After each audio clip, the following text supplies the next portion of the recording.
میں ایک ان پڑھ جاہل تھا اور میری بیوی بہت پڑھی لکھی تھی۔ اس نے مجھ سے شادی اس لیے کی تھی کہ وہ بانجھ تھی۔ اس کے پہلے شوہر نے اسی وجہ سے اسے طلاق دی تھی کیونکہ وہ اس کو اولاد نہ دے سکی۔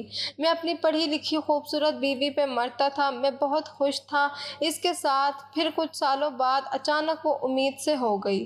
ہماری خوشی کا کوئی ٹھکانہ نہ تھا۔ وہ روز مجھے ہاسپٹل لے جاتی اور 3 گھنٹے الٹرا ساؤنڈ کرواتی رہتی اور میں باہر بیٹھا رہتا تھا۔ میں بالکل جاہل تھا۔ وہ مجھے کہتی کہ اتنی ہی دیر ہے۔ میں بالکل انجان تھا۔ ایک دن وہ بہت دیر ہونے کے باوجود باہر نہیں نکلی تو مجھے شک ہوا۔ میں نے جو ہی دروازہ کھولا میرے سر پر آسمان ٹوٹ پڑا۔ وہاں تو اس دن میں محنت مزدوری کر کے گھر پہنچا تو میری اماں مجھے بہت خوش نظر آئی۔ میں نے اس سے پوچھا اماں خیر تو ہے؟ تو بہت خوش نظر آ رہی ہے۔ وہ خوشی سے نہال تھی۔ میرے سامنے روٹی رکھتے ہوئے خوشی سے بولی کریم پتر میں بہت خوش ہوں، اتنی خوش کہ بتا نہیں سکتی، کچھ مجھے بھی تو بتاؤ۔ میں نے حیرانی سے پوچھا تو اس نے ہنستے ہوئے کہا سمجھ لے پتر تیری لاٹری نکل آئی ہے، تیری قسمت جاگ اٹھی ہے۔ میں سمجھا نہیں۔ میں نے کھانے سے ہاتھ روک کر حیران نظروں سے اماں کی طرف دیکھا۔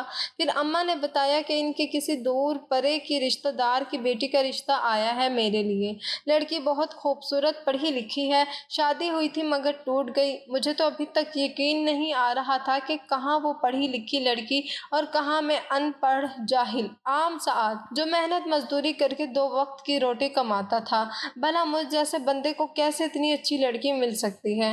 میں بہت خوش تھا۔ میں نے اپنی ہونے والی بیوی نہیں دیکھی تھی مگر اماں کے منہ سے میں نے اس کی تعریف بہت سنی تھی۔ اور پھر کچھ دنوں کے بعد وہ دن آ ہی گیا جب ناہید میری دلہن بن کر میرے گھر آ گئی تھی۔ میرے گھر میں تو جیسے 4 چاند لگ گئے تھے، ہر طرف بہار کا سماں تھا۔ بہت خوش تھا میں۔ ناہید بہت حسین تھی، میں اس سے بہت محبت کرنے لگا تھا۔ وہ بہت اچھی تھی، پڑھ لکھ کر بھی غرور نام کا نہ تھا۔ نہ اس نے کبھی مجھے یہ جتایا کہ وہ پڑھی لکھی ہے اور میں ان پڑھ۔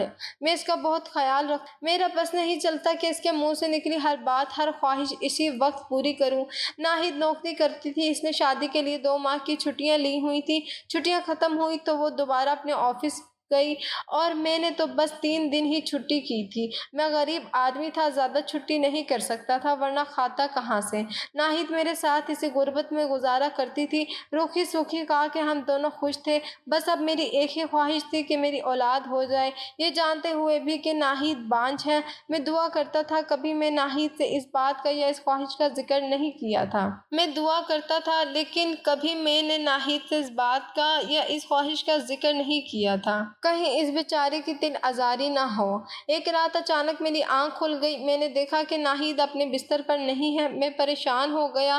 میں اٹھ بیٹھا اور اسے آوازیں دینے لگا اور اٹھ کر اس کے پیچھے جانے ہی لگا تھا کہ وہ پانی کا گلاس ہاتھ میں لیے کمرے میں آ گئی اور میرے پوچھنے پر بتایا کہ اسے پیاس لگی تھی، وہ پانی پینے کے لیے اٹھی تھی۔ اس کے بعد اکثر ناہید رات کو غائب ہو جاتی۔ میری آنکھ کھلنے پر میں اس کو بستر پر نہ پا کر عجیب و غریب وہموں کا شکار ہو جاتا تھا، لیکن میں ناہید سے نہیں کہتا تھا۔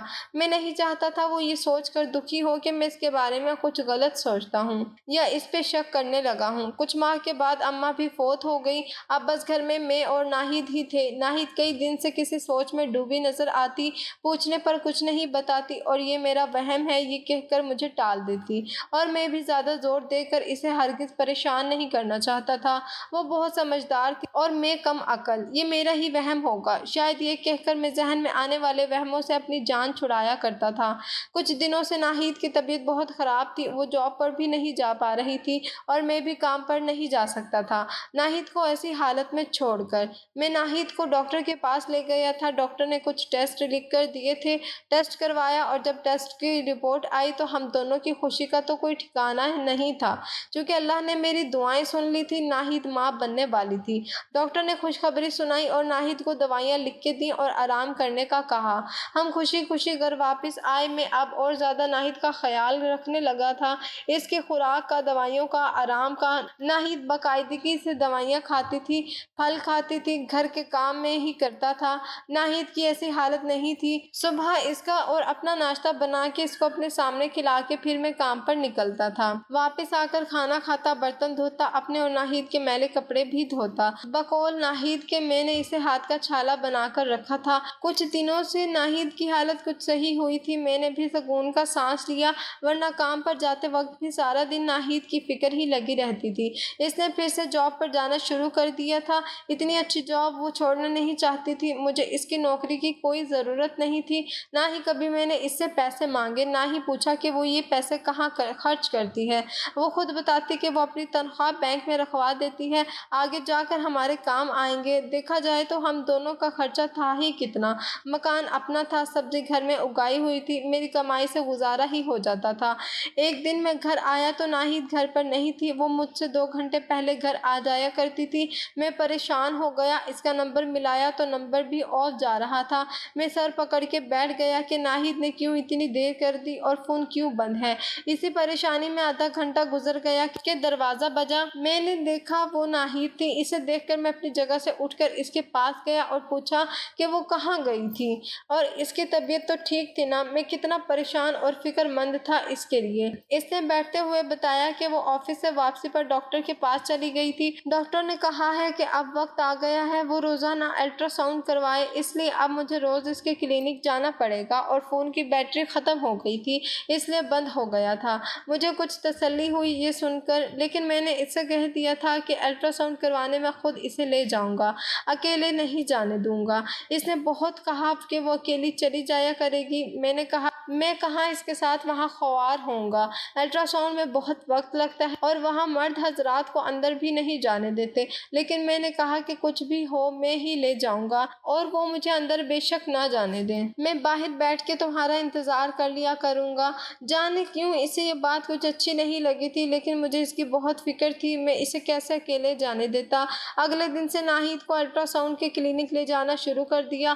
وہ اندر چلی جاتی اور 3 گھنٹے کے بعد باہر آتی۔ میں پوچھتا کہ اتنی دیر کیوں لگتی ہے تمہیں، تو وہ کہتی کہ تمہیں کیا پتا الٹرا ساؤنڈ میں اتنی ہی دیر لگتی ہے، اور میں اس کی بات پہ ایمان لے آتا کیونکہ مجھے کچھ پتا نہیں تھا ان چیزوں کا۔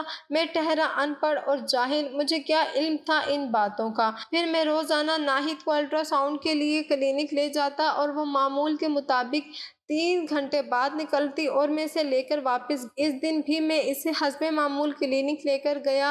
وہ اندر چلی گئی الٹرا ساؤنڈ کروانے اور میں باہر بیٹھ کر ہمیشہ کی طرح اس کا انتظار کرنے لگا۔ 3 گھنٹے گزرنے کے باوجود وہ باہر نہ نکلی۔ اتنی دیر تو ناہید نے کبھی نہیں لگائی، آج کیوں اتنی دیر ہو گئی؟ میں پریشانی سے اٹھ کر ادھر ادھر ٹہلنے لگا۔ 4 گھنٹے ہو چکے تھے مگر ابھی تک ناہید باہر نہیں نکلی تھی۔ مجھے کچھ شک سا ہوا۔ میں کلینک کا دروازہ کھول کے اندر چلا گیا۔ وہاں پہنچ کر جو میں نے دیکھا وہ سب دیکھ کر میرے پیروں تلے سے زمین سلگ گئی، آسمان پھٹنے لگا۔ وہاں تو ناہید تھی ہی نہیں۔ میں نے ہر طرح سے اپنی تسلی کی، پورے کلینک میں ناہید کہیں نہیں تھی۔ میں واپس آ کر باہر بیٹھ گیا اور طرح طرح کے خیالات میرے ذہن کے پردے میں گھوم رہے تھے۔ میں پریشانی سے اپنے ہاتھ مسل رہا تھا، کبھی پسینہ پہنچ رہا تھا۔ میرا دل بیٹھا جا رہا تھا کہ کیسے مجھے ناہید کلینک سے باہر آتی ہوئی دکھائی نہیں دی۔ میں نے خود پر اچھی طرح قابو پانے کے بعد اس سے دیر کرنے کی وجہ پوچھی۔ اس نے آرام سے بتایا کہ آج بہت رش تھا کلینک میں، میری باری بہت دیر کے بعد ہی آئی۔ میں نے مزید کچھ نہیں پوچھا اور اس کو لے کر خاموشی کے ساتھ واپس گھر آ گیا۔ میں بہت کشمکش میں تھا، ساری رات نہ سو سکا، یہ سوچ سوچ کر کہ ناہید آخر کہاں گئی تھی۔ ساری رات جاگ جاگ کے سوچ سوچ کے میرا سر پھٹ رہا تھا۔ ناہید مزے سے سو رہی تھی۔ میں نے اٹھ کر چائے بنائی اور سر درد کی گولی ڈھونڈ کے چائے کے ساتھ ہی لے لی۔ تھوڑی دیر بعد ناہید بھی اٹھ گئی، ناشتہ بنا کے تیار کر کے وہ آفس چلی گئی۔ میں نے اسے کہہ دیا تھا کہ میری طبیعت کچھ ٹھیک نہیں ہے، سر میں بہت درد ہے، میں آج کام پر نہیں جاؤں گا۔ اس نے مجھے دوائی لینے کو کہا اور نکل گئی اور میرے دماغ میں کئی واقعات گڑ مڑ ہونے لگے۔ ناہید کا مجھ سے شادی کرنا، اس کا راتوں کو بستر سے غائب ہو جانا اور اب روز الٹرا ساؤنڈ کے لیے کلینک جانا اور آج وہاں سے اس کا غائب ہو جانا، یہ سب میرے لیے بہت اذیت ناک تھا۔ اس دن ناہید واپس آئی اور کچھ دیر آرام کرنے کے بعد الٹرا ساؤنڈ کے لیے جانے لگی۔ میں اس کے ساتھ نہیں گیا، مجھ میں کوئی صدمہ سہنے کی ہمت نہیں تھی۔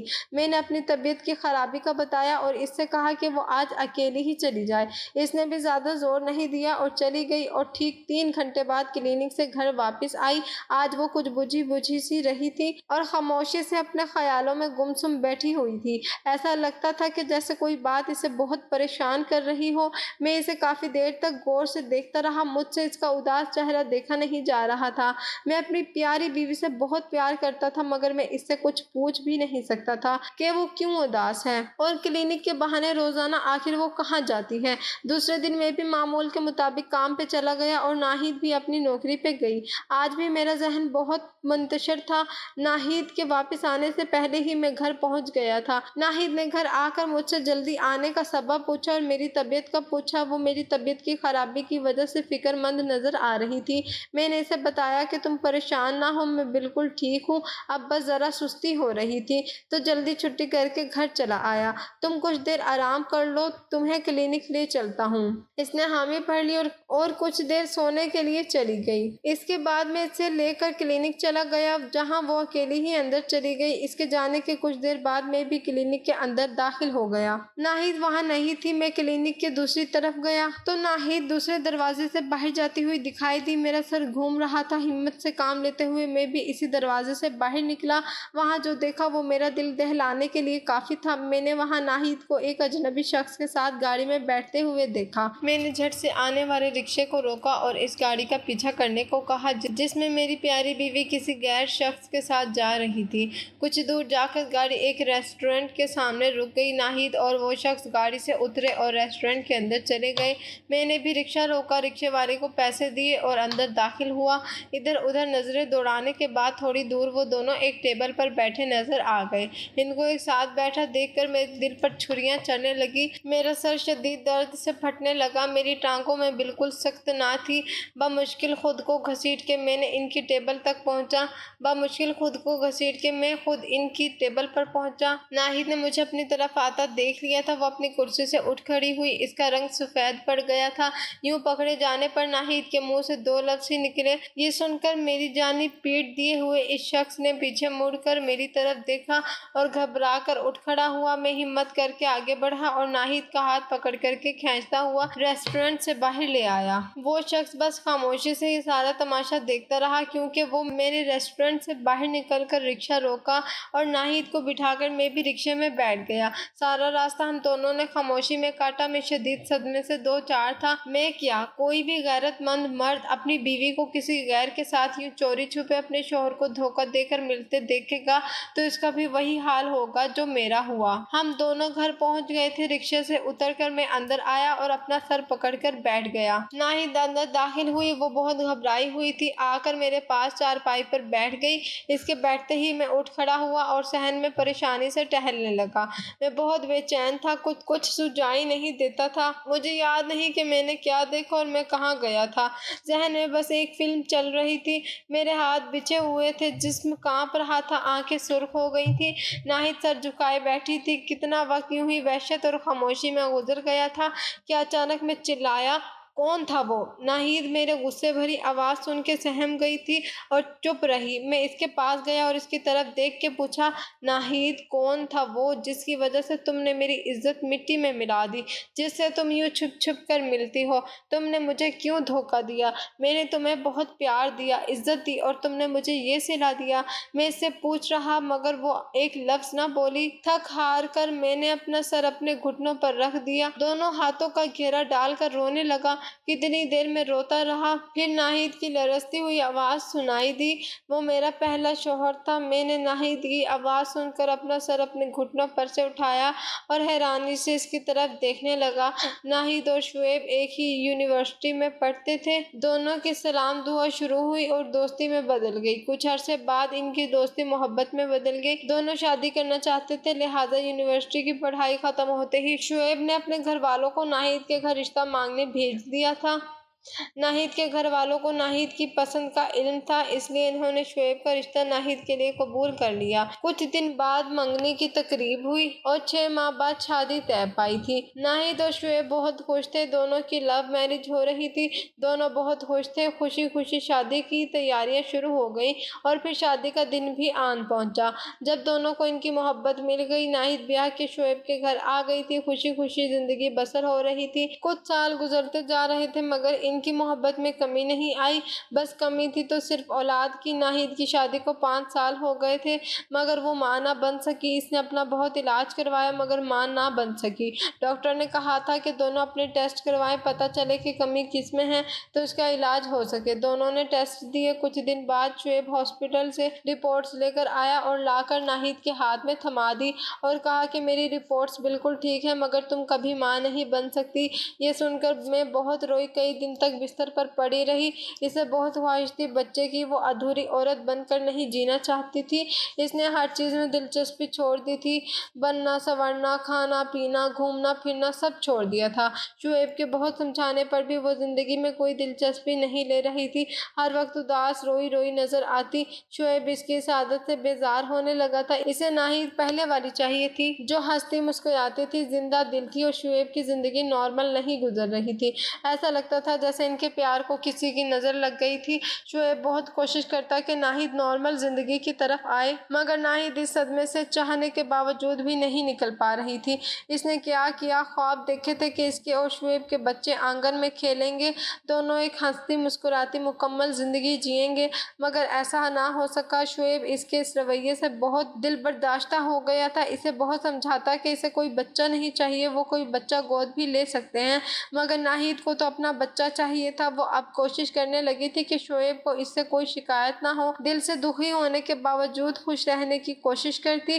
شعیب اس کے اندر آنے والی تبدیلی دیکھ کر کچھ مطمئن تھا۔ کچھ دن تک سب کچھ ٹھیک تھا مگر پھر کوئی ایسی بات ہو جاتی، ناہید پہلے جیسی حالت میں واپس آ جاتی۔ اس کے نتیجے میں اکثر ان کی لڑائی ہونے لگی، بحث و تکرار، چھوٹے چھوٹے جھگڑے روز کا معمول بن گئے تھے۔ اسی طرح دن گزرتے جا رہے تھے کہ ایک دن پھر ان دونوں کی بحث شروع ہوئی کسی بات پر، اور بحث بڑھتے بڑھتے جھگڑے اور تکرار میں بدل گئی۔ دونوں بہت لڑ رہے تھے۔ شعیب اس پر چیخنے چلانے لگا اور غصے میں آ کر اس نے ناہید کو طلاق دے دی۔ ناہید کی آنکھیں پھٹی کی پھٹی رہ گئی تھیں۔ اسے یقین نہیں آ رہا تھا کہ یہ طلاق کے الفاظ شعیب کے منہ سے نکلے ہیں جو اسے بے حد چاہتا تھا۔ ایک اور صدمہ اس کو لگا تھا، وہ زمین پر روتے بیٹھ گئی۔ شعیب کو بے احساس ہو گیا تھا کہ غصے میں اس کے منہ سے کیا نکل گیا تھا۔ وہ چپ ہو گیا، پھر ناہید کے پاس بیٹھ کے اس سے کہنے لگا کہ غصے میں اس کے منہ سے نکلا ہے، وہ ایسا ہرگز نہیں چاہتا۔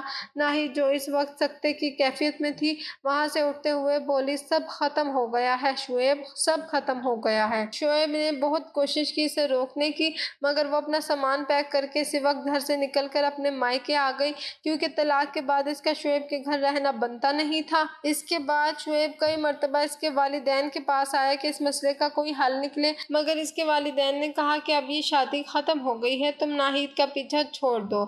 وہ تنگ آ کر مسجد کے مولوی صاحب کے پاس گیا مگر وہاں سے بھی کوئی خاطر خواہ جواب نہ ملا۔